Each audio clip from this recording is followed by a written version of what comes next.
Hello అండి. Summer వచ్చేసింది, మామిడికాయలు తెచ్చేసింది. సమ్మర్లో ఎక్కువగా మనం మామిడికాయలతో పచ్చళ్ళు చేస్తుంటాం.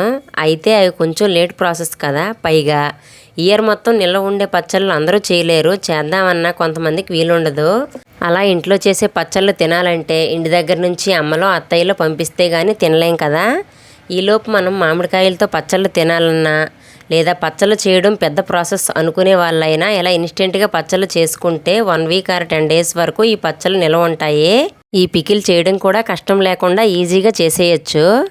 నేను ఈ పికిల్ కోసం మీడియం సైజ్ మామిడికాయలను 3 తీసుకొని కట్ చేసి బౌల్లో వేసి పక్కన పెట్టి ఆవాలు మెంతులను వేయించి చల్లారాక వీటిని పొడి చేశాను. ఇప్పుడు మామిడికాయ ముక్కల్లో ఉప్పు కారం ముందుగా చేసిన ఆవాలు మెంతి పొడి వేసి ఒకసారి కలిపి పోపు కోసం ఆవాలు జీలకర్ర వెల్లుల్లి రెబ్బలు ఎండుమిర్చి కరివేపాకు వేసి వేగాక ఈ పోపును మామిడికాయ ముక్కల్లో వేసి కలుపుకుంటే ఇన్స్టెంట్గా మ్యాంగో పికిల్ రెడీ అవుతుంది.